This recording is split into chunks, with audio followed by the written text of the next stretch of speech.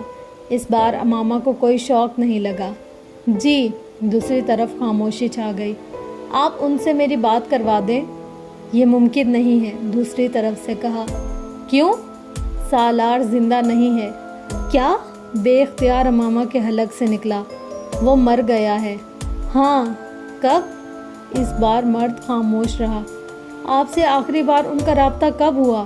اس کے سوال کا جواب دینے کے بجائے اس آدمی نے کہا۔